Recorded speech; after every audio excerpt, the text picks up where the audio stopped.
जय हिंद दोस्तों, मेरा नाम है आर के सर। दर्शम आईएएस यूट्यूब चैनल में आप लोगों का स्वागत है और ऑफलाइन बच्चों का भी स्वागत है। आज के लेक्चर में हम धार्मिक अधिकारों के बारे में पढ़ेंगे। अभी तक हमने सारे अधिकार कौन से पढ़े हैं? सारे अधिकार हमने अभी तक कौन से पढ़े हैं? हमने भौतिक अधिकार पढ़े हैं, आने जाने का अधिकार है ना, संपत्ति का अधिकार। ये जितने भी सारे अधिकार हैं सारे किससे रिलेटेड हैं? भौतिक से। अब अभी तक, और ये वाला आर्टिकल 25 कौन से किससे रिलेटेड है? अध्यात्म से, धर्म से, ईश्वर से, है ना। लेकिन इसके जीवन के दो पहलू होते हैं। हर मनुष्य के जीवन के बहुत सारे पहलू होते हैं, लेकिन मैं यहाँ दो पहलू लेके चल रहा हूँ। मनुष्य के जीवन के दो पहलू होते हैं, एक होता है लौकिक, एक होता है अलौकिक। समझ में आ रही है? एक होता है इहलोक या भौतिक, सेकुलर, जैसे सेकुलर बोलते हैं। इन तीनों शब्दों का मतलब एक ही है, सेकुलर। समझ में आ रही है? तो इसका मतलब क्या है? इन तीनों का मतलब क्या है? कोई बता सकता है मुझे आप में से? इहलोक से संबंधित, बिल्कुल, गाड़ी बंगला खरीदना, है ना, बड़े बड़े सपने देखना, ये सब क्या है? इहलोक के। आप यही जो सुख संपत्ति, भौतिक सुविधाओं की प्राप्ति जो करते हैं वो इहलोक में आते हैं, यहीं पे आते हैं। और आजकल अभी तक जितने भी आर्टिकल, आपको 24 आर्टिकल जो मैंने पढ़ाए हैं, 24 तक, आर्टिकल 12 से लेकर 24 तक, ये सारे के सारे कितने मतलब कौन से आर्टिकल है? भौतिक, सारे के सारे भौतिक आर्टिकल है। लेकिन अब एक चीज बताइए, परलोक में क्या है? परलोक में इकलौता एक, भारतीय संविधान में एक ही आर्टिकल ऐसा है जो ईश्वर से जोड़ता है आपको, आर्टिकल 25। समझ में आ रही है? आपको इकलौता एक ईश्वर है जो आपको जो आर्टिकल ईश्वर से जोड़ता है, जो है 25 से जोड़ता है। समझ में आ रही है? जो कि ईश्वर है। लेकिन इसमें व्यक्ति कैसा होता है? देखिए, ये राज्य से संबंधित है और ये आस्था से संबंधित है, फेथ से संबंधित है। ये व्यक्ति से संबंधित है। व्यक्ति का मन कर रहा है गणेश को माने, राम को माने, किसी को भी माने या ना माने, वो उसकी चॉइस के आधार पर है। समझ में आ रही है? वो उसको प्रचार करना चाहता है, प्रचार कर सकता है, प्रोपेगेंडा कर सकता है। समझ में आ रही है? किसी को बताना चाहे, अपनी भावनाएं प्रकट करना कर सकता है, वो सारी चीजें कर सकता है। लेकिन राज्य को इससे संबंधित है, सेकुलर चीजों को संबंधित है। समझ में आ रही है? अब एक चीज बताइए, 1970 से लेके, मैं फिल्में बहुत देखता हूं, फिल्मों में 1970 की दशक में फिल्में कैसी थी? हीरो का एक्सीडेंट हुआ, डॉक्टर ने जवाब दे दिया, हीरोइन भोले बाबा के शंकर भगवान के मंदिर में गई और हीरो की आंखें खुल गई। Oh my God. परलोक। आज की फिल्में कैसी हैं? सेकुलर। आज का फिल्मों में भगवान का रोल नहीं है, किसी फिल्म में भगवान का रोल नहीं है। यहाँ एक तो अपवाद है, जैसे oh my God, oh my God 2 भी आ रही है ना, I think oh my God 2 आ रही है कि नहीं? थैंक गॉड, हाँ थैंक गॉड तो वो काफी पहले आ चुकी है उसको। और भी भगवान के ऊपर मूवी बन रही है, अब थोड़ी से बनने लगी है, लेकिन बीच में बिल्कुल गैप हो गया था इनमें। लेकिन 1970 के दशक में बहुत ज्यादा भगवानों के ऊपर बनती थी, देवी माँ, शांति माँ, पता नहीं कौन कौन सी माँ, संतोषी माँ, है ना, ये बहुत ज्यादा बनती थी। लेकिन आज बीच में सारी खत्म। तो हमारा समाज कहाँ जा रहा है? सेकुलरिज्म की तरफ जा रहा है या धार्मिक तरफ जा रहा है? समझ में आ रही है? मैं क्या समझाने की कोशिश कर रहा हूँ, आप समझ रहे हो? समाज कहाँ, यहां से कहाँ ट्रांसफर हो रहा है? यही लोक में, परलोक में नहीं, यही लोक में। व्यक्ति को पूजा पाठ में आनंद नहीं आता है। व्यक्ति को किसमें? गाड़ी, भगवान से भी प्रार्थना करता है तो क्या मांगता है वो? कोई व्यक्ति जाकर के पूछता है भगवान को, भगवान आप कैसे हो?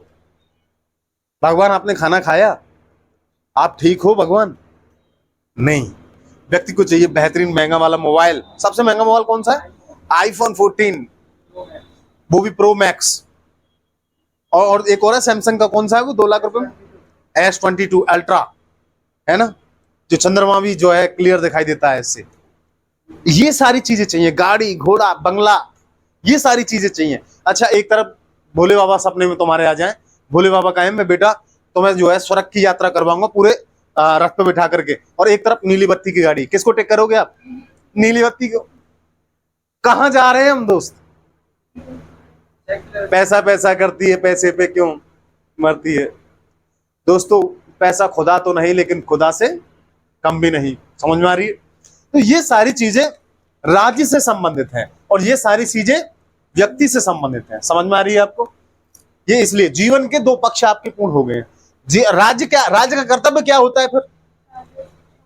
भाई राज्य का कर्तव्य क्या होता है? राज्य अपना अपना काम करे। जैसे कि मान लो सबरीमाला मंदिर केस आया था, है ना, सबरीमाला मंदिर में महिलाएं आंदोलन कर रही थी, महिलाएं आंदोलन कर रही थी। किसी ने पूछा भगनी हो, महिलाओं से कहते हैं भगनी हो, भगनी हो आप मंदिर में क्यों नहीं जाना चाहते? क्योंकि भगवान अयप्पा ब्रह्मचारी हैं, हम नहीं जाना चाहते इस वजह से। क्योंकि वहां ऐसा है 12 साल के से कम उम्र की लड़कियां जा सकती हैं या 50 साल की ऊपर की औरतें जा सकती हैं।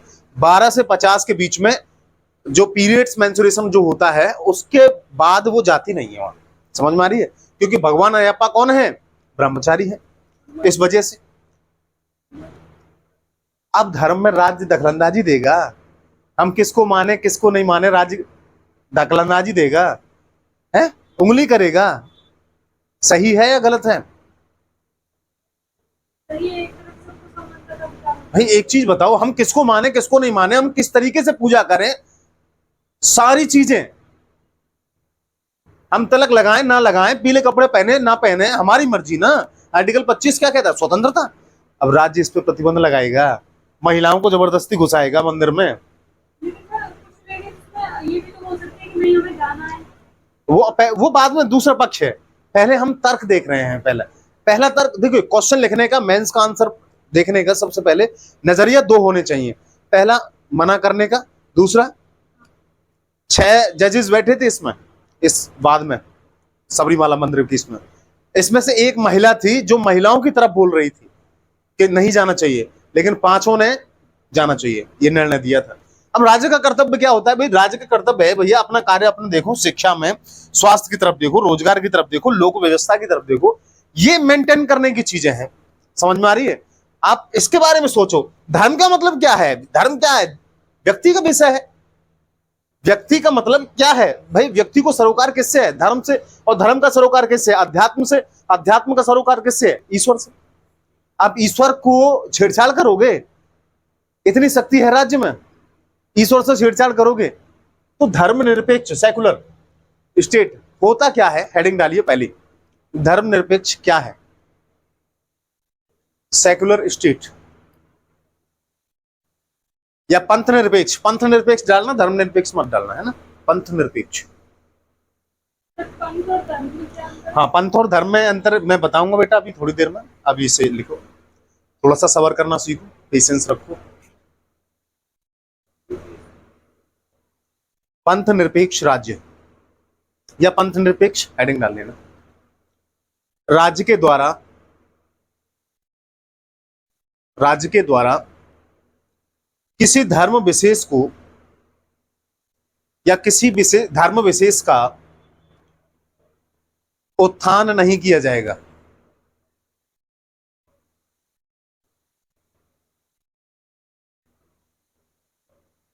किसी धर्म विशेष का उत्थान नहीं किया जाएगा। आप सोच के देखिए, धर्मनिरपेक्ष कहता है कि किसी धर्म राज्य के द्वारा, किसी भी देश के द्वारा जो धर्मनिरपेक्ष है उसके द्वारा किसी भी धर्म को उत्थान नहीं किया जाएगा, किसी भी धर्म को बढ़ावा नहीं दिया जाएगा। लेकिन बीजेपी क्या कर रही है? हिंदुइज्म को बढ़ावा दे रही है। सही है या गलत है? क्या हो रहा है हमारे देश में दोस्तों? लोकतंत्र है ये? तानाशाही चल रही है। कब आवाज उठाओगे? समझ में आ रही है? मैं ये नहीं कह रहा आप आंदोलन करो, लेकिन मेरा काम है बताने का, समझाने का। ऑनलाइन वालों भी भाई, मेरा मतलब ये मनसा बिल्कुल नहीं है कि बीजेपी गलत है, लेकिन मैं बता रहा हूं, मैं पढ़ाने का तरीका ऐसा ही है। आर्टिकल 25 मना करता है, स्पष्ट मना करता है, धर्म से छेड़छाड़ नहीं। और 1951 के जन प्रतिनिधित्व अधिनियम में इसके बैन लगाया गया है कि धर्म के आधार पर आप वोट नहीं मांग सकते। समझ में आ रही है? ये सारी चीजें हैं। और लिखिए अगला उसी में, और ना ही किसी धर्म विशेष को और ना ही किसी धर्म विशेष के विरुद्ध काम किया जाएगा। ना ही किसी धर्म विशेष के विरुद्ध काम किया जाएगा।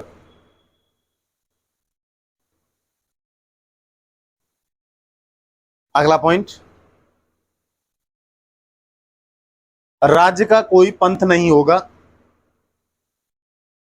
राज्य का कोई पंथ नहीं होगा। मतलब पंथ किसका होता है? पंथ किसका होता है? व्यक्ति का। पंथ का मतलब क्या होता है? व्यक्ति। व्यक्ति माने ना माने उसके काम है। डीएम साहब, आप कोठी पे गए, अपने डीएम कार्यालय में गए, तो वहां हिंदू हैं, मुसलमान हैं, ईसाई हैं, सिख हैं, बौद्ध हैं, जैन हैं, कौन है वो? डीएम डीएम होता है। समझ में आ रही है? हाँ, लेकिन वो व्यक्ति अगर डीएम साहब घर पे आ जाए तो उसका धर्म है। वो मुसलमान हो सकता है, हिंदू हो सकता है, अपने अनुसार कार्य जो भी पूजा पाठ कर सकता है वो कर सकता है, सारी चीजें। लेकिन डीएम वहां नहीं, और डीएम की नजर में सभी समान है, कोई हिंदू नहीं है, कोई मुसलमान नहीं है। समझ में आ रही है? सभी इक्वल हैं। इसीलिए राज्य का कोई पंथ नहीं होता। क्या लिखा आपने? राज्य का कोई पंथ नहीं होगा, अपितु अपितु यह सभी पंथों से अपितु यह सभी पंथों से तटस्थ, यानी कि न्यूट्रल होगा। तटस्थ होगा।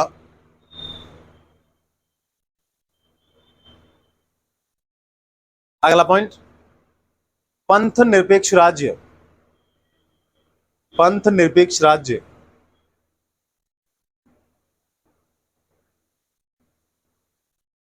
राज्य और पंथ के बीच राज्य और पंथ के बीच विभाजन पैदा करता है। पंथ निरपेक्ष राज्य राज्य और पंथ के बीच विभाजन पैदा करता है। समझ में आ रही है आपको यहां तक? देखिए, पंथ निरपेक्ष का मतलब क्या होता है? देखिए, राज्य का कोई अपना धर्म नहीं है। धर्म किसका होता है? व्यक्तियों का होता है। व्यक्ति किसी को माने ना माने, उससे कोई जबरदस्ती नहीं है। राज्य जबरदस्ती डंडा करके नहीं करवा सकता कि तू हनुमान जी की पूजा कर या तू अल्लाह की पूजा कर। समझ में आ रही है? उसका चॉइस है, अपना मन है। मेरा मन कर रहा है धर्म बदलने का तो मैं बदल सकता हूं, मेरा नहीं कर रहा है तो नहीं कर सकता हूं। मेरा मन कर रहा है किसी की पूजा करने का तो कर सकता हूं, मेरा मन नहीं कर रहा है तो नहीं कर सकता हूं। ये मेरी मर्जी। समझ में आ रही है? आर्टिकल 21 क्या कहता है? गरिमा में जीवन के अधिकार। जीवन का अधिकार को छीन नहीं सकता है। समझ में आ रही है? इसलिए ऐसे ही धार्मिक अधिकार है। अगला पॉइंट हेडिंग डालिए आप, अगली। हमारे यहाँ क्या कारण थे पंथ निरपेक्ष अपनाने के? बहुत सारे धर्म है सर, अगर एक धर्म को अपनाते तो उन धर्मों के लोग बिल्कुल, हमारे देश में बहुत सारे धर्मावलंबी थे उस समय, है ना। बौद्ध थे, ईसाई थे, पंजाबी थे, है ना, सिख थे, और तुम्हारा हिंदू, मुस्लिम, पारसी। पारसियों का तो, और एक यहाँ के ये लोटस टेम्पल है, ये भी है। किसका है ये? बहावियों का। लोटस टेम्पल बहावियों का वो है। हाँ, है? नहीं बेटा, जैन अलग होते हैं, बहावी अलग होते हैं। बहावी संप्रदाय अलग होती है। ये ईरान के आसपास में है कुछ लोग, थोड़े से उसमें है। तो समझ में आ रही है आपको यहां तक? तो अब इतने सारे धर्मावलंबी लोग रहते थे, उसको कैसे हम एक तरफा हिंदू राष्ट्र बना सकते थे इस देश को? तो आपने हेडिंग क्या डाली आपने?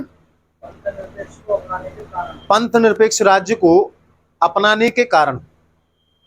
हेडिंग है ये, पंथ निरपेक्ष राज्य को अपनाने के कारण।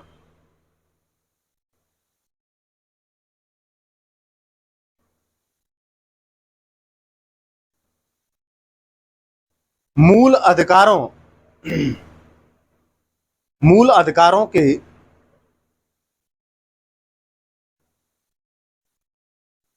मूल अधिकारों के भाग में प्रत्येक व्यक्ति को या प्रत्येक नागरिकों को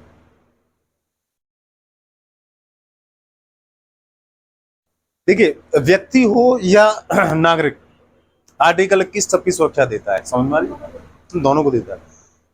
व्यक्ति हो या नागरिक, प्रत्येक नागरिकों की गरिमा या प्रत्येक व्यक्तियों की गरिमा का सम्मान किया जा सकता है या किया जाता है, या किया गया है। इसलिए व्यक्ति को आस्था एवं अंतःकरण की स्वतंत्रता इसलिए व्यक्ति को आस्था एवं अंतःकरण की स्वतंत्रता, अंतःकरण मतलब कंसाइंस, चेतन, अंदर का, बाहरी भाग नहीं। अच्छा, ये हमारे आंख, नाक, कान, ये सब चीज दिखाई देते हैं, ये क्या है? भौतिक। हमारी आत्मा क्या है? अंतःकरण, कंसाइंस, है ना। इसलिए क्या लिखा आपने? स्वतंत्रता प्रदान करना आवश्यक है।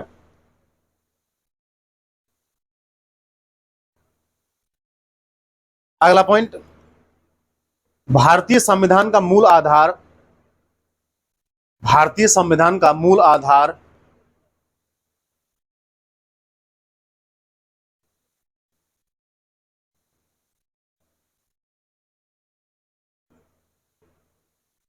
भारतीय संविधान का मूल आधार समानता का सिद्धांत है। समानता का सिद्धांत कहां है, कहां से कहां तक है? 14 से 18 तक। कोष्टक में कर लिया करो ताकि आपको याद रहे। समानता के सिद्धांत पर आधारित है, इसलिए राज्य के द्वारा किसी भी धर्मावलंबी के साथ, इसलिए राज्य के द्वारा किसी भी धर्मावलंबी के साथ भेदभाव नहीं किया जाएगा, भेदभाव नहीं किया जाएगा।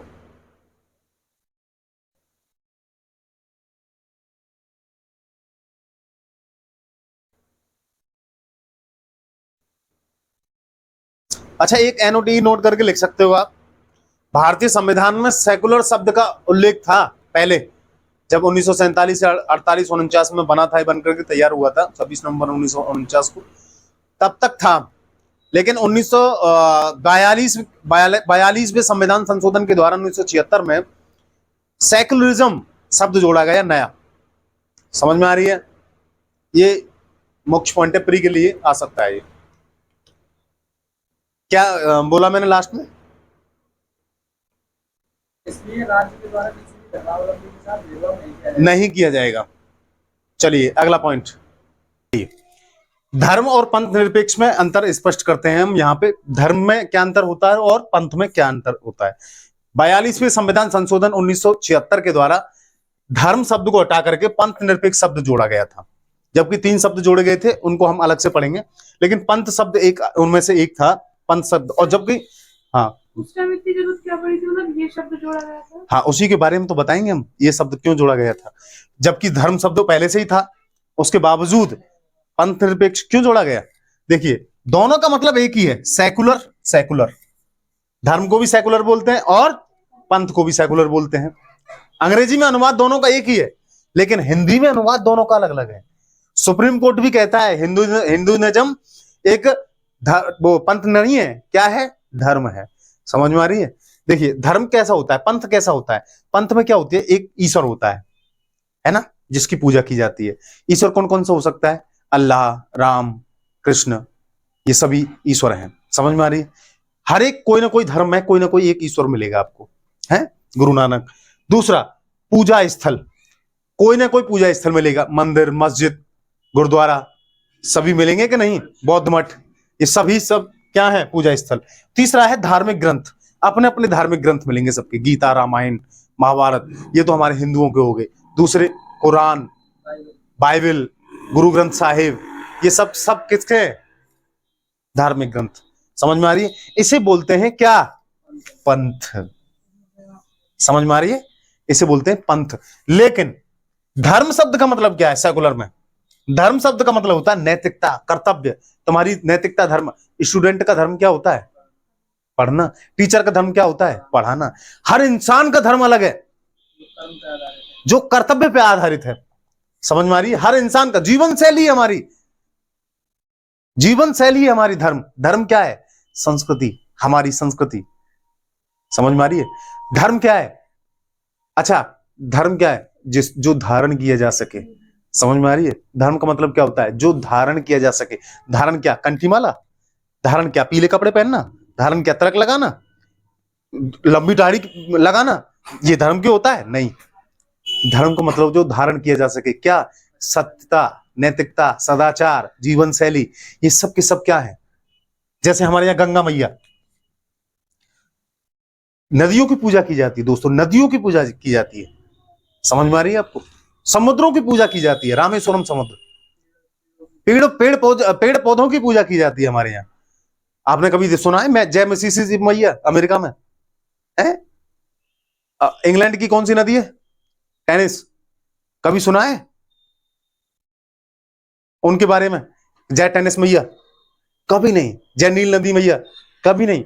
हमारे यहाँ जमुना मैया, गंगा मैया और कावेरी, ब्रह्मपुत्र, इस सब की पूजा की जाती है। एनवायरमेंटलिज्म का मतलब यहीं से आया है, समझ में आ रही है? इसका मतलब क्या है? हमारा सदाचार, ईमानदारी, ये सब हमारे किस में आते हैं? जीवन शैली में। ये सब जीवन शैली में, जो हमारे हर इंसान के जीवन शैली में, हर मनुष्य के कर्तव्य क्या है, माँ बाप का धर्म क्या है, बच्चों का धर्म क्या है, बड़े बूढ़ों का धर्म क्या है, समझ में आ रही? हर एक पोस्ट का धर्म क्या है। डीएम साहब का धर्म नहीं है, डीएम साहब के सामने सभी बराबर हैं, उनका धर्म पर्सनल है, घर में आ जाएंगे तो है, समझ में आ रही? डीएम साहब का धर्म क्या है? लोक व्यवस्था को नियंत्रण करना, समझ में आ रही है? ये सारी चीजें होती हैं, आ रही समझ में? अच्छा, इसी बात को लिखते कैसे हैं? इसी बात को लिखते कैसे हैं? लिखिए, अगला पॉइंट लिखिए, पश्चिमी धर्मनिरपेक्षता और भारतीय धर्मनिरपेक्षता के बीच का अंतर। पश्चिमी धर्मनिरपेक्षता और भारतीय धर्मनिरपेक्षता का बीच का अंतर। देखिए, इसमें मैं आपको पहले लिखने से पहले समझा दूं आपको, हमारे यहां धर्म को बढ़ावा दिया जाता है, सभी धर्मों की रक्षा की जाती है, लेकिन पश्चिम में ऐसा नहीं होता है। धर्म का अलगाव होता है पश्चिम में। पश्चिम में कैसा है? धर्म से अलगाव, राज्य का कोई लेना देना नहीं है धर्म में। हमारे यहां लेना देना है सभी धर्मों से। हमारे यहां एक धर्म से नहीं है, सभी धर्मों से। राज्य करेगा तो सभी के लिए करेगा, मंदिर बनवाएगा तो मस्जिद भी बनवाएगा, समझ में आ रही है? ये राज्य का कर्तव्य है ना? हमारे यहाँ नेहरू ऐसे प्रधानमंत्री थे जो बिल्कुल विदेशी, पश्चिमी विदेशी पढ़ के आए थे, और विदेशी राज्यों से बड़े संबंध थे उनके, विदेशी व्यक्तियों से भी, समझ में आ रही है? तो वहां से पढ़ के आए थे, तो उनका मतलब तो यही था कि भैया हम किसी मंदिर में नहीं जाएंगे क्योंकि हम कैसे हैं? धर्म निरपेक्ष। लेकिन मोदी साहब ऐसे नहीं है, मोदी साहब अलग अलग हैं। अब तो राहुल बाबा भी मंदिर जाने लगे हैं। वो एक राजनीतिक मसला है, वो किस लिए जाते हैं किस लिए नहीं जाते सबको पता है, समझ में आ रही? वो वोट बैंक के लिए सब करते हैं, अपना अपना सबका जीवन शैली है। अब ये क्या है? ये सब धर्म में आ जाती है, समझ में आ रही? तो पश्चिम और धर्म, ये हेडिंग डालिए, पश्चिमी धर्मनिरपेक्षता और भारतीय धर्मनिरपेक्षता के बीच के अंतर। इसमें पहला पॉइंट, उच्चतम न्यायालय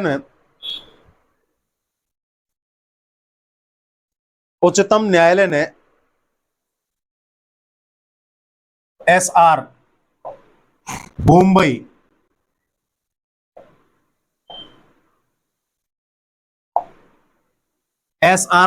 बाद में 1994, क्वेश्चन में कर लेना, 1994, 1994 उच्चतम न्यायालय ने एसआर मुंबई बाद में यह कहा कि पंथ निरपेक्षता भारतीय संविधान का आधारभूत ढांचा है। पंथ निरपेक्षता भारतीय संविधान का आधारभूत ढांचा है। अब आधारभूत ढांचा है तो इसका मतलब क्या है? संसद कोई भी नियम बना सकती है लेकिन इसको नहीं हटा सकती, समझ में आ रही? अंडरलाइन कर लेना, इसके अलावा बना सकती है, इसको घटा नहीं सकती, जोड़ सकती है इसमें, समझ में आ रही? क्योंकि केशवानंद भारती केस क्या है? यही तो है आधारभूत ढांचा। आधारभूत ढांचा का पहला सिद्धांत कहां से आया था? केशवानंद भारती, 1973। आधारभूत ढांचे में परिवर्तन नहीं कर सकती संसद। अगला, इसमें क्या बोला मैंने आपको? आधारभूत ढांचा है, भारत में पंथ निरपेक्षता का एक विशिष्ट अर्थ है। भारत में पंथ निरपेक्षता का एक विशिष्ट अर्थ है जिसके अनुसार राज्य का सभी धर्मों के प्रति समान सम्मान होगा। जिसके अनुसार राज्य का सभी धर्मों के प्रति समान सम्मान होगा, जो गांधीवादी विचारधारा से संबंधित है, जो गांधीवादी विचारधारा से संबंधित है। देखिए, गांधीवादी विचारधारा क्या है? यही तो है गांधीवादी विचारधारा। ये सब जितना भी लिया गया है हमारा भारतीय संविधान में, ये सब कहां से? गांधी जी तो मानते थे, वो कहते थे धर्म बिना राजनीति अधर्म है, राजनीति बिना धर्म के हो ही नहीं सकती। और आर्टिकल छोड़ो, 1951 का एक्ट बिना और राजनीति को हटाता है, बिल्कुल दोनों में फर्क होता है। आचरण आपका कैसा है वो धर्म में आता है, समझ में आ रही? गांधी जी के अनुसार सत्य, अहिंसा, इसके बल पर आप बोलिए, धारण करने वाली जो चीज धारण करने वाली चीजें हैं उनको बोलिए, उनके अनुसार आप राजनीति करिए।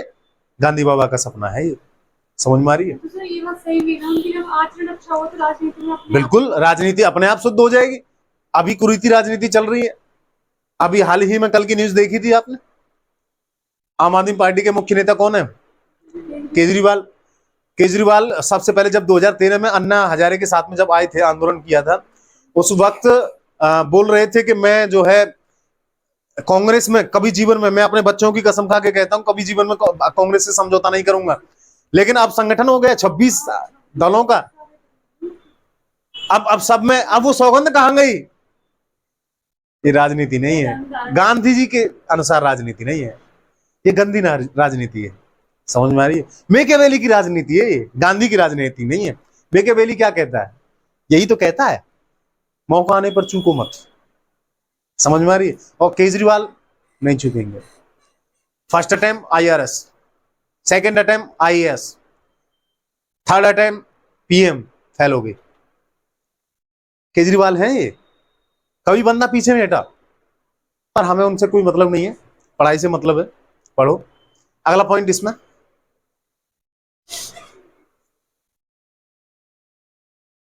क्या बोला मैंने आपको? लास्ट वाला पॉइंट क्या बोला था? गांधीवादी विचारधारा से संबंधित है। अगला, भारत में राज्य और पंथ के बीच, भारत में राज्य और पंथ के बीच केवल अलगाव का विचार नहीं है, केवल अलगाव का विचार नहीं है, अपितु राज्य के द्वारा धर्म से संबंधित लौकिक और पंथ निरपेक्ष विषयों में हस्तक्षेप किया जा सकता है, हस्तक्षेप किया जा सकता है। अब देखिए, राजनीति, हमारे यहां धर्म के भी दो पक्ष होते हैं, एक होता है एसेंशियल पक्ष, एक होता है नॉन एसेंशियल पक्ष, समझ में आ रही है? धर्म के भी दो पक्ष होते हैं, उसके बारे में जानेंगे। लेकिन सबसे पहले आर्टिकल 25 कहता क्या है उसके बारे में जान लेते हैं, ठीक है? अपितु राज्य के द्वारा धर्म से संबंधित, क्या बोला मैंने? अपितु राज्य के द्वारा धर्म से संबंधित लौकिक और राज्य के द्वारा धर्म से संबंधित लौकिक और पंथ निरपेक्ष विषयों में हस्तक्षेप किया जा सकता है।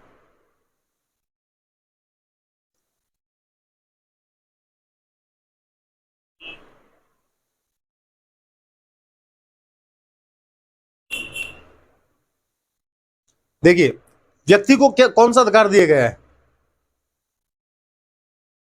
व्यक्ति को कौन सा अधिकार दिया गया है?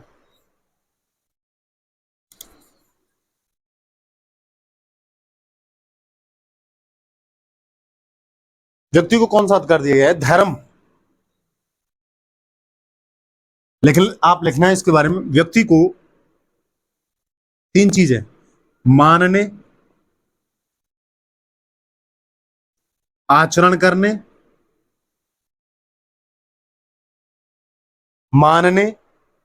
करने, और प्रचार करने, प्रोपेगेंडा, विचार करने की स्वतंत्रता होगी, समझ में आ रही है? आर्टिकल 25 यही कहता है, मानने, धर्म को मानने, आचरण करने, उसके अनुसार कोई भी आचरण कर सकता है, और प्रचार करने की स्वतंत्रता होगी, समझ में आ रही है? लिख लिया आपने? ठीक है। दूसरा, अच्छा, धर्म के लौकिक पक्ष क्या है? ये तो धर्म का जो है एसेंशियल पक्ष है। नॉन एसेंशियल पक्ष कौन सा है? अलौकिक पक्ष कौन सा है? धर्म के लौकिक पक्ष में 3 हैं। पहला, इनको रोका जा सकता है। किस किस आधार पर रोका जा सकता है? प्रतिबंध। देखिए, प्रतिबंध तो सब पे है। आर्टिकल 25 भी निरपेक्ष अधिकार नहीं है। कौन सा अधिकार नहीं है? निरपेक्ष नहीं। हमारे यहाँ एक ही अधिकार निरपेक्ष है। कौन सा? आर्टिकल 17। एक ही अधिकार निरपेक्ष है। निरपेक्ष को हिंदी में क्या बोलते हैं? अत्यांतिक। इसे क्या बोलते हैं? एब्सोल्यूट। समझ में आ रही है? हिंदी में पेपर में आ जाता है, कभी कभी प्री क्वेश्चन में आ जाता है। आर्टिकल 25 आत्यांतिक नहीं है। विश्लेषण कीजिए। जिसमें सर तुरंत कार्रवाई न की जाए। नहीं, निरपेक्ष नहीं है, यानी कि इस पर कोई प्रतिबंध नहीं है। अगर इसके खिलाफ कोई हाँ, प्रतिबंध है तो इसका मतलब सापेक्ष है। समझ में आ रही है? अमेरिका के जो जितने भी फंडामेंटल राइट्स हैं, जितने भी फंडामेंटल राइट्स हैं, वो सारे निरपेक्ष हैं। वहां कोई किसी पे प्रतिबंध नहीं है, एक भी प्रतिबंध नहीं है। लेकिन हमारे यहाँ जितने भी आर्टिकल हैं फंडामेंटल राइट्स के, उन सब पे प्रतिबंध लगा रखे हैं, लेकिन एक पे नहीं लगा रखे। किस पे? आर्टिकल 17 पर। ठीक है, तो जितने भी अगला है इस पे किस किस आधार पर जो है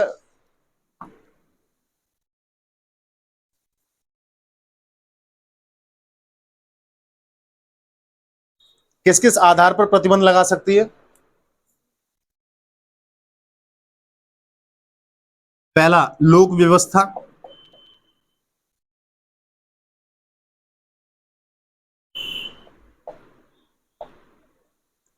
सदाचार।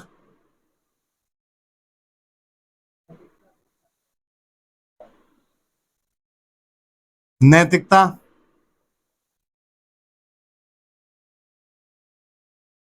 शिक्षा। स्वास्थ्य।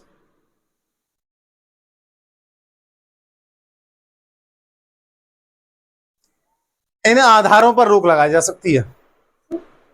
हाँ बिल्कुल। जैसे कि सर राम नवमी वाले दिन यहाँ हुआ था कि जन्म के कुछ लोग आए थे, मुस्लिम लोग कहते हैं माओवादी के बीच में से, और जयराम जी के नारे लगाते हुए वो डीजे निकाला गया, तो वो तो लोक व्यवस्था के खिलाफ है। बिल्कुल पब्लिक ऑर्डर के खिलाफ है। बिल्कुल प्रतिबंध लगाया जा सकता है। प्रचार भी तो है कि आप अपने ढंग का प्रचार कर सकते हो। प्रचार कर सकते हो, लेकिन इस तरीके से नहीं, बैंडबाजी के तरीके से आप प्रचार कर रहे हो। ऐसे नहीं है। लोगों को, किसी दूसरे लोगों को कष्ट हो, भाई अपनी आजादी का आप इस तरीके से उपयोग कर रहे हो कि दूसरे की आजादी को खत्म कर रहे हो। जो धर्म का अधिकार आपको मिला है, जो मूल अधिकार आपको प्राप्त है, वो मूल अधिकार सामने वाले को भी तो है। इसीलिए तो रिस्ट्रिक्शन है हमारे यहाँ, प्रतिबंध लगाए गए हैं। इसलिए कोई भी अधिकार निरपेक्ष नहीं है हमारे यहाँ। समझ में आ रही है आपको? दूसरा, कोरोना काल में आया था, स्वास्थ्य के आधार पर निरपेक्ष लगाया था कि नहीं? सभी के सब बंद कर दिए गए थे।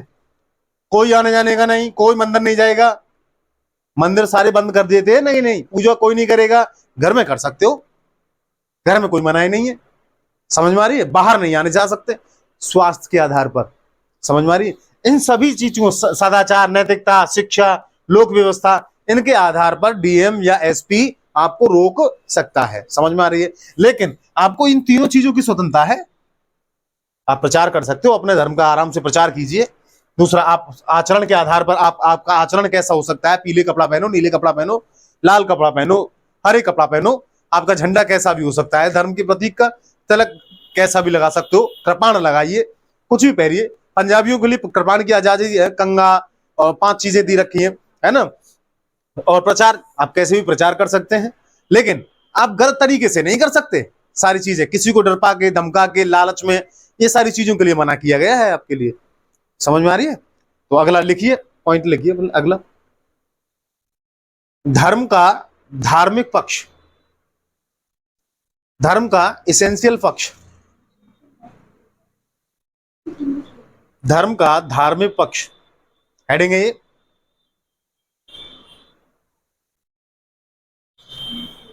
संविधान के अनुच्छेद 25 के खंड 1 में, संविधान के अनुच्छेद 25 के खंड 1 में यह उल्लिखित है कि सभी व्यक्तियों को अंतःकरण अंडरलाइन, अंतःकरण के रूप में धर्म को आबाद रूप में मानने, प्रचार करने और आचरण, मानने, प्रचार करने और आचरण की स्वतंत्रता होगी। अगला पॉइंट,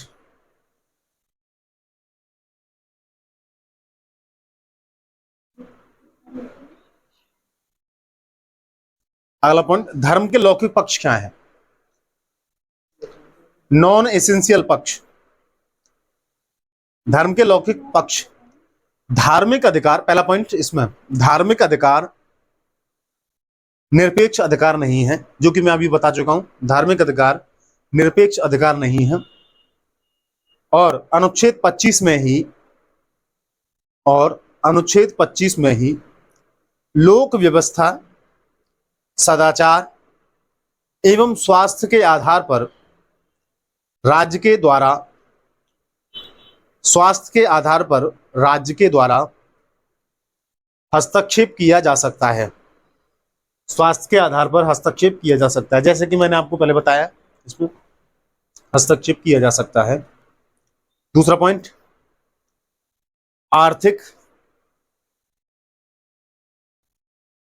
आर्थिक,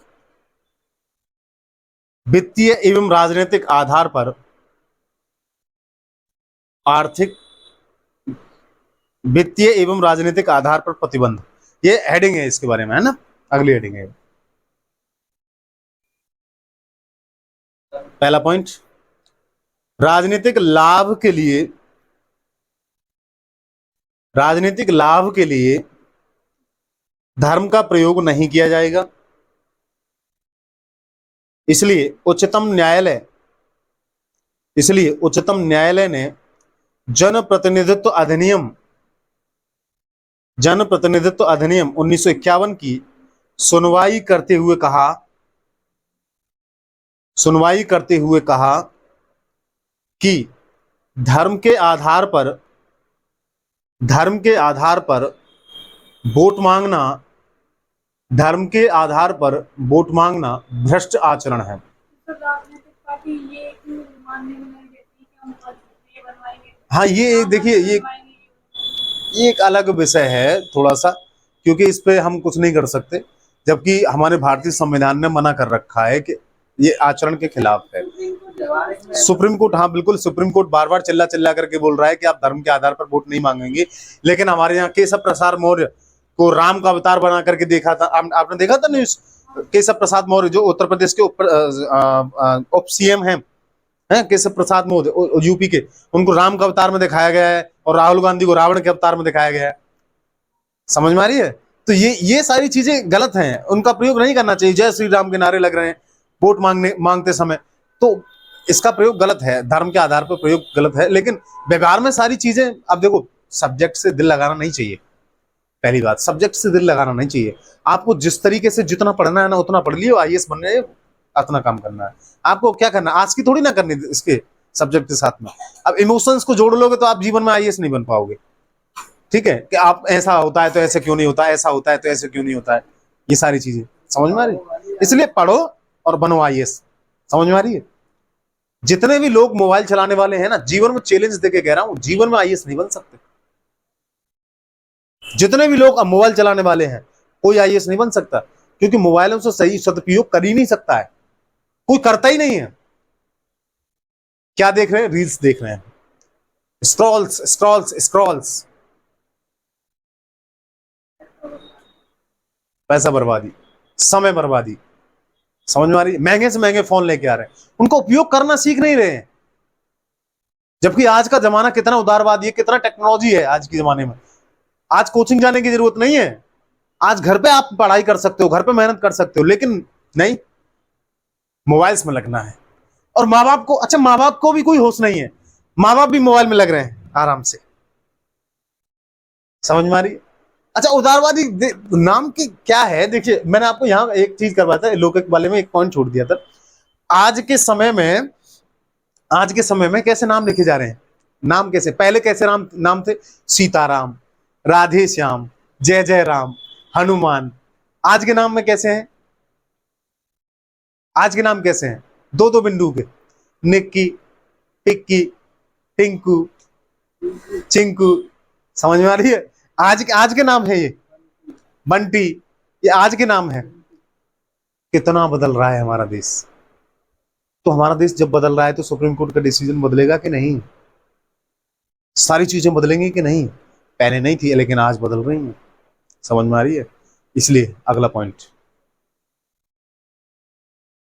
क्या लिखा आपने? लास्ट वाला पॉइंट क्या लिखा था आपने? धर्म के आधार पर भ्रष्ट आचरण है। अगला पॉइंट, इसके अतिरिक्त आर्थिक और अन्य पंथ निरपेक्ष, इसके अतिरिक्त आर्थिक और अन्य पंथ निरपेक्ष गतिविधियों पर राज्य की निगरानी होगी। राज्य की निगरानी होगी। राज्य की निगरानी होगी। अगला हेडिंग डालिए आप, अगली, सामाजिक सुधार और मंदिर प्रवेश। ये कभी भी क्वेश्चन आ सकता है। सामाजिक सुधार और मंदिर प्रवेश।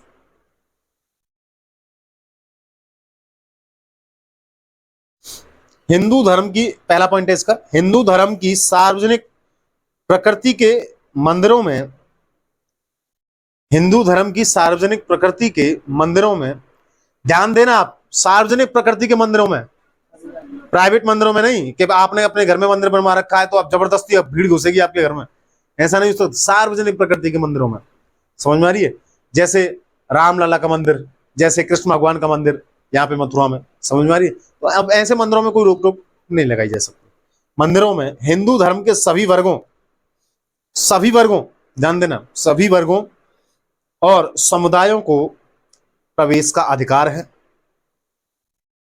प्रवेश का अधिकार है। समुदाय का मतलब मुस्लिम, पारसी, बिल्कुल बिल्कुल, कोई भी जा सकता है, किसी को कोई मना नहीं है। आप हिंदू धर्म के मंदिर में, कोई मुसलमान बिल्कुल जा सकता है। लेकिन मुसलमान की मतलब मुसलमान की मस्जिद में हिंदू जा सकता है, बिल्कुल आदर्श रहित, कोई रोक टोक नहीं है। कौन मना करता है? भारतीय संविधान इजाजत देता है। आप कुछ भी माने, इंसान हो ना आप, आपका मन कर रहा है आप आज ईश्वर को नहीं, आप जो है राम को नहीं मानेंगे, आज हम चलो अल्लाह की पूजा करके आते हैं। अल्लाह वाले का मन कर रहा है, चलो आज अल्लाह को छोड़ देते हैं, आज राम की पूजा करके आते हैं। लड़कियों को जाना है। हाँ, वो एक अलग मैटर है, वो एक उनकी जो है मुस्लिम पर्सनल लॉ 1937 का कानून है, उसके अनुसार चलते हैं। जबकि पर्सनल लॉ उनके लिए चालू है नहीं। जो पहले लेक्चर में आपको पहले बताया था मैंने कि संविधान क्या है, उसके बारे में बताया था ना मैंने, पर्सनल लॉ के बारे में, आईपीसी की धारा जितने भी हैं उनके बारे में।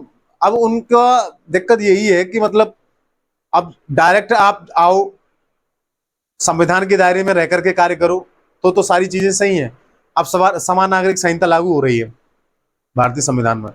अब डायरेक्ट हो सकता है, लड़कियां भी जा सकती हैं, लड़के भी जा सकते हैं, कोई दिक्कत नहीं है।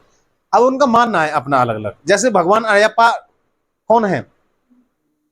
भगवान अयप्पा, लड़कियां मंदिर में नहीं जाती हैं, क्यों नहीं जाती हैं? अब उनका अलग मैटर है, समझ में आ रही है? जबकि जाना चाहिए, आर्टिकल 14 का उल्लंघन नहीं है, समानता का अधिकार का उल्लंघन नहीं है। एक आर्टिकल एक दूसरे आर्टिकल का उल्लंघन कर रहा है। अब एक चीज बताइए, एक आर्टिकल दूसरे आर्टिकल से टकरा रहा है तो आर्टिकल कौन सा बड़ा होगा? आर्टिकल 14 बड़ा होगा। आर्टिकल समानता का अधिकार सबसे पहले आएगा, समझ में आ रही है? 25 पीछे हट जाएगा। इसलिए क्या लिखा आपने? धार्मिक अधिकार और धर्मावलंबन, सभी वर्गों और समुदायों को प्रवेश का अधिकार होगा तथा राज्य के द्वारा सामाजिक कल्याण अंडरलाइन, सामाजिक कल्याण के कार्यों को धार्मिक आधार पर प्रतिबंध नहीं किया जाएगा। धार्मिक आधार पर प्रतिबंध नहीं किया जाएगा। धार्मिक आधार पर प्रतिबंध नहीं किया जाएगा।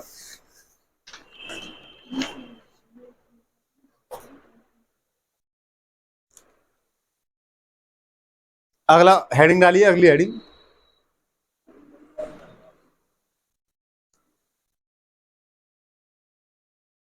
धार्मिक स्वतंत्रता और समानता का अधिकार। धार्मिक स्वतंत्रता और समानता का अधिकार, इसको भी जोड़ के देख लेते हैं। आर्टिकल 14 को 25 और 14 में कौन सा बड़ा है कि नहीं? जो अभी मैंने आपको बताया था अभी। उच्चतम न्यायालय ने, पहला पॉइंट है इसका, उच्चतम न्यायालय ने मंदिर प्रवेश और दरगाह प्रवेश के, आपका क्वेश्चन यही था ना, दरगाह प्रवेश वाला, मंदिर प्रवेश और दरगाह प्रवेश के अनेक मामलों में महिलाओं के प्रवेश के समान अधिकार को स्वीकार किया है। समान अधिकार, अंडरलाइन, समान अधिकार को स्वीकार किया है। अब देखिए, उच्चतम न्यायालय तो कह रहा है, समझ में आ रही है, उच्चतम न्यायालय तो बोल रहा है भाई अब आपकी मर्जी है, आप जाओ या ना जाओ, लेकिन सुप्रीम कोर्ट ने तो कह दिया है मंदिर में जा सकती हैं, लड़कियां भी जा सकती हैं और लड़के भी जा सकते हैं। हनुमान जी भी है, हनुमान जी के मंदिर में लड़कियां जा सकती हैं, लड़के भी जा सकते हैं, कोई जा सकता है, उसमें क्या है। भगवान अयप्पा में जा सकता है, और ये जान दो भगवान अयप्पा का मंदिर कहाँ पे है? केरल में। केरल का इशू है, 2017-18 के आसपास की बात है ये।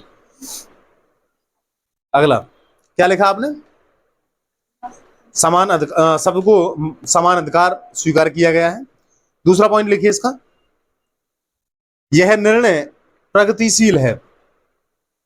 यह निर्णय प्रगतिशील है क्योंकि यह लैंगिक समानता को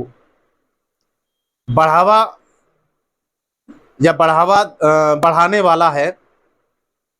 यह लैंगिक समानता को बढ़ाने वाला है और पितृसत्तात्मक, पैट्रियार्की और पितृसत्तात्मक सत्ता के विरुद्ध है, और पितृसत्तात्मक सत्ता के विरुद्ध है। अगला पॉइंट, महिलाओं के उत्थान के लिए राज्य के द्वारा विशेष प्रावधान किया गया है या विशेष प्रावधान किया जा सकता है। कोष्टक में लिख लेना आर्टिकल 15(3) और मूल कर्तव्यों में यह उल्लिखित है कि हम ऐसी प्रथाओं का परित्याग करें जो महिलाओं के सम्मान के विरुद्ध हो। आप समझ में आ रही है यहां तक किस तरीके से हो रहा है ये सारी चीजें? मूल कर्तव्य भी मना करते हैं आपके। हम ऐसी प्रथाओं को परित्याग करेंगे कि जो महिलाओं के सम्मान के विरुद्ध हो।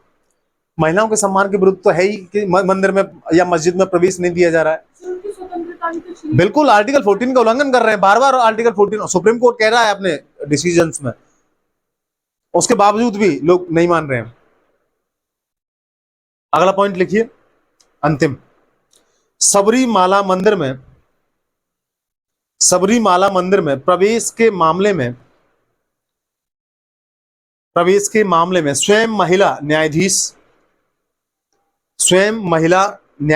जो मैंने बताया था ना आपको, एक महिला थी उसमें, इंदु मल्होत्रा अंडरलाइन, स्वयं महिला न्यायाधीश इंदु मल्होत्रा ने कहा कि यह मुद्दा धार्मिक अधिकार से जुड़ा हुआ है। यह मुद्दा धार्मिक अधिकार से जुड़ा हुआ है जहां राज्य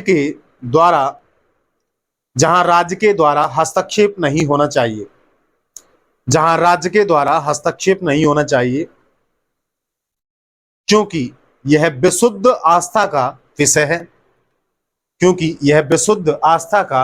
है। अंतिम निष्कर्ष देखिए, निष्कर्ष कैसे लिखते हैं इसके। निष्कर्ष में, धर्म आस्था से जुड़ा हुआ महत्वपूर्ण विषय है,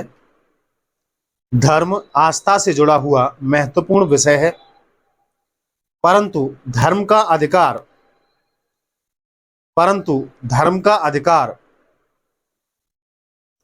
निरपेक्ष नहीं है। इसलिए यह महिलाओं के स्वयं के चयन का विषय है। वो जाए या ना जाए। समझ में आ रही है आपको? यहां तक समझ में आए कि वो जाए या ना जाए, ये महिलाओं का स्वयं का चयन का विषय है। आप बजरंगबली के मंदिर में जाओ या ना जाओ, गवर्नमेंट ने हमें दे रखी है। बिल्कुल, हम जा सकते हैं। गवर्नमेंट ने, संविधान ने, सुप्रीम कोर्ट ने सबको इजाजत दे रखी है। आप जा सकते हो, बेझिझक जा सकते हो। तो इसमें से जो जो मुस्लिम लड़कियां हैं वो खुद से नहीं जाती, बिल्कुल अपने मन से नहीं जाती है, हमको कौन रोक रहा है? उनके धर्म ने बताया तो इसलिए बिल्कुल बिल्कुल बिल्कुल। शुरू से बोलो। चयन का विषय है कि वे मंदिर में जाना चाहे अथवा नहीं। लिखिए, परंतु उन्हें प्रतिबंधित करना न केवल समानता के विरुद्ध है, परंतु उन्हें प्रतिबंधित करना न केवल समानता के विरुद्ध है, अपितु यह धर्म के ही विरुद्ध है। अपितु यह धर्म के ही विरुद्ध है।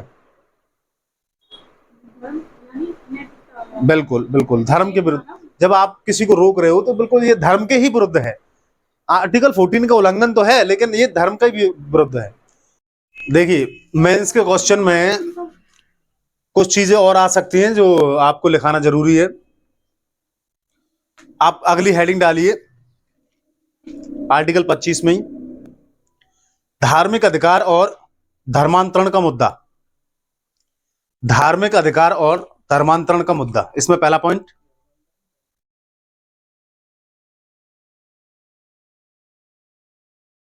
आजकल आपने देखा होगा बहुत सारा बहुतायात में धर्मांतरण हो रहा है ना?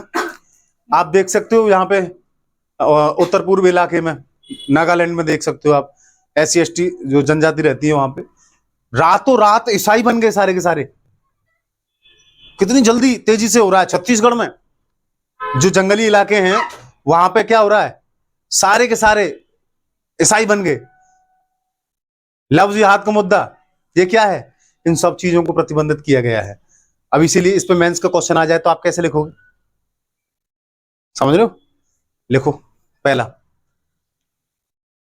सर जब संविधान में सबको किसी भी धर्म को मानने का वो किया जाए तो धर्मांतर तो कर सकता है ना सर? हाँ, अपने मन से धर्मांतरण कर सकता है, जबरदस्ती नहीं कर सकता। छल के द्वारा, कपट के द्वारा, पैसा दे करके, इनके द्वारा मना किया गया है। मामला तो छल में ही आता है ना। हाँ बिल्कुल बिल्कुल। आप वैसे आराम से प्रेम से कर सकते हो, आपका मन है तो आप किसी भी धर्म में जा सकते हो, आपका अगर इच्छा है तो। वैसे नहीं जा सकते आप, जब कोई बल के द्वारा आपको जो है झुका करके रातों रात, मतलब पूरा नागालैंड जो है वो बन गया, ऐसे कैसे हो सकता है? ये ईसाई मिशनरी जो चल रही हैं, ये यही तो काम कर रही हैं अपने लोगों को बढ़ावा देने के लिए। लिखिए, इसमें पहला बात आता है 1967 में। 1967 में 1967 स्टेनिस्लासवाद, हेडिंग डालिए स्टेनिस्लासवाद। ये प्रोफेसर थे, तो इन्होंने ये छानबीन की थी, इन्होंने ही सुप्रीम कोर्ट में केस किया था। स्टेनिस्लासवाद में उच्चतम न्यायालय ने धर्मांतरण के संबंध में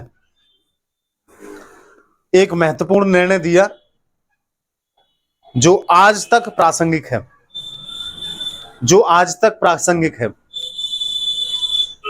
और इसको जांच करने के लिए एक समिति बनाई थी, एमपी नियोगी नाम की एक समिति बनाई थी, जिसने जांच की थी और ज्यादातर उसने पाया था कि धर्मांतरण के मुद्दे जो है ज्यादातर हो रहे हैं। एमपी नियोगी समिति, जिसे नियोगी समिति बोलते हैं, समझ में आ रही? और ये स्टेनिस्लासवाद इसी के बाद में आया था ये, ठीक है। अगला दूसरा पॉइंट है इसका, प्रचार के अधिकार में धर्मांतरण का अधिकार शामिल नहीं है। प्रचार के अधिकार में धर्मांतरण का अधिकार प्रचार नहीं है, शामिल नहीं है। इसलिए उड़ीसा एवं मध्य प्रदेश सरकार द्वारा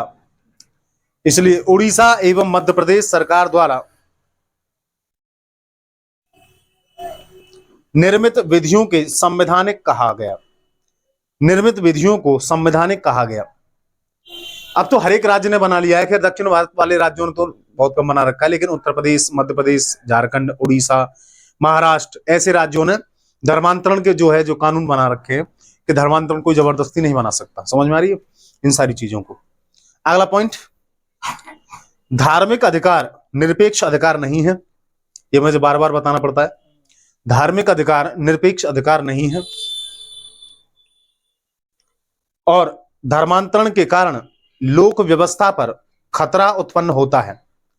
और धर्मांतरण के कारण लोक व्यवस्था पर खतरा उत्पन्न होता है।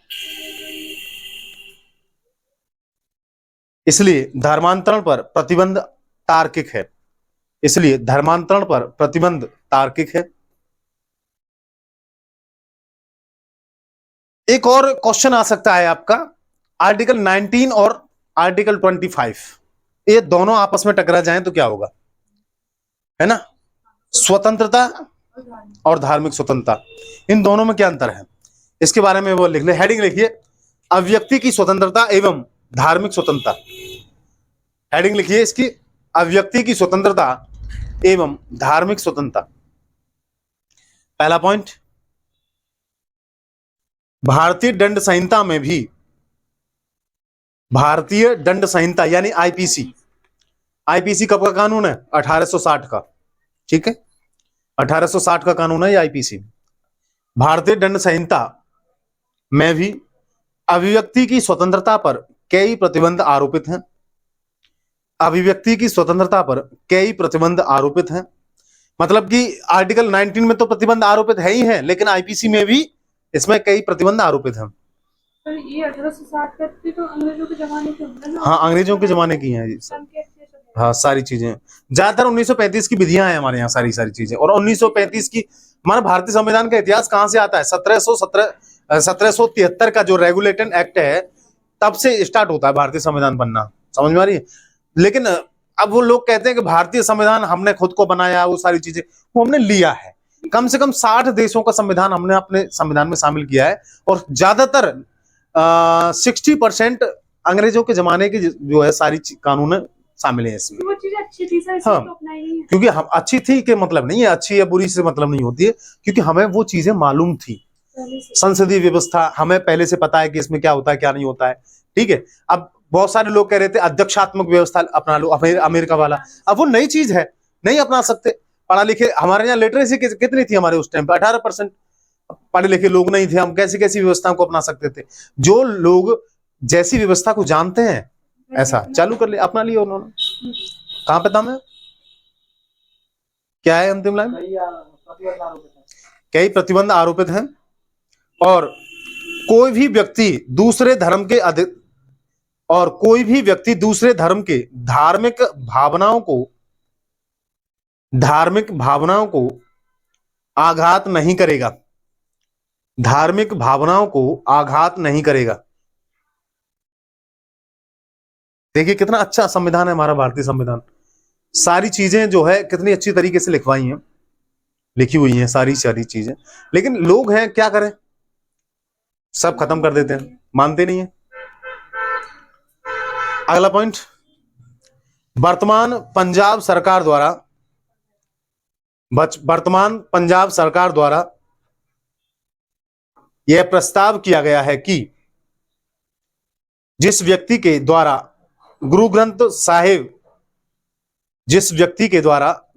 साहिब, भागवत गीता, कुरान और बाइबल का अपमान किया जाएगा, अथवा इसे सार्वजनिक रूप से क्षतिग्रस्त किया जाएगा या किया जा सकता है, जो भी है क्षतिग्रस्त किया जाएगा, यह दंडनीय अपराध माना जाएगा। उनके पर्सनल लॉ में लिख दिया है। बिल्कुल, यह दंडनीय अपराध माना जाएगा। ये पंजाब में अधिनियम लेके आए थे वो, दंडनीय अपराध माना जाएगा। यह दंडनीय अपराध माना जाएगा, जिससे व्यक्ति को आजीवन कारावास की सजा होगी। जिससे व्यक्ति को आजीवन कारावास की सजा होगी। अगला पॉइंट, भारत जैसे बहुधार्मिक देश में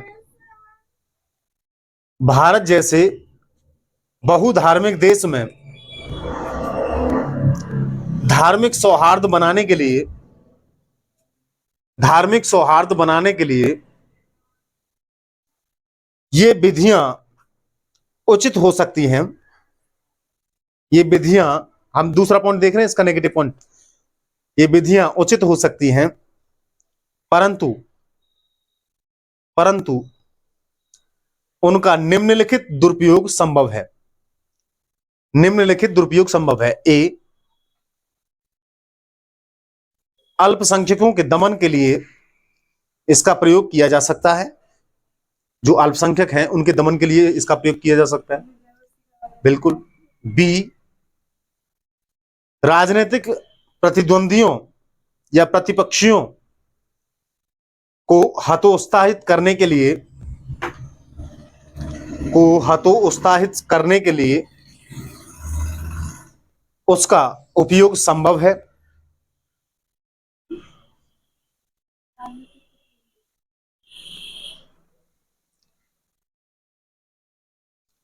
और सी, अंतिम, इससे मोरल पुलिसिंग, इसे हिंदी में बोलते हैं नैतिक ठेकेदारी, इससे मोरल पुलिसिंग बढ़ती है। मोरल पुलिसिंग बढ़ती है, बिल्कुल बिल्कुल। अब ऐसे ठेकेदार बन सकते हैं कि भाई हम बताएंगे धर्म क्या है, अपने अकॉर्डिंग धर्म को चलवाएंगे, और हमने मानने से इनकार कर दिया तो वो अपने एक्ट के विरुद्ध बताएंगे, भाई हमारा कानून के खिलाफ है। सेकंड पॉइंट कौन सा, राजनीतिक वाला? राजनीतिक पक्ष, राजनीतिक क्या बोला था मैंने आपको? राजनीतिक प्रतिद्वंदियों को हतोत्साहित करने के लिए, जो छोटी मोटी पार्टीज हैं इनको प्रतिबंधित करने के लिए, अगर कोई भी पार्टीज है, बिल्कुल बिल्कुल बिल्कुल बिल्कुल बिल्कुल। अंतिम निष्कर्ष लिखिए इसका। निष्कर्ष है, लोकतंत्र में अभिव्यक्ति की स्वतंत्रता का सर्वाधिक महत्व है। लोकतंत्र में अभिव्यक्ति की स्वतंत्रता का सर्वाधिक महत्व है और सांप्रदायिक सौहार्द के नाम पर राज्य के द्वारा नागरिक स्वतंत्रता में हस्तक्षेप किया जा सकता है। राज्य के द्वारा नागरिक स्वतंत्रता में हस्तक्षेप किया जा सकता है। भारत में सांप्रदायिक सौहार्द बिगाड़ने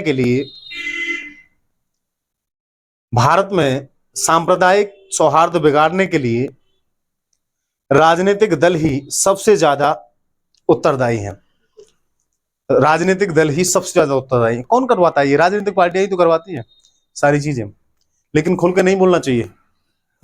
समझ में आ रही है? उतना ही बोलो जितना, और उतना ही पढ़ो जितना जरूरी है, ठीक है, डिमांड एंड सप्लाई के लिए। तो आज के लिए ये लेक्चर समाप्त होता है। जय हिंद।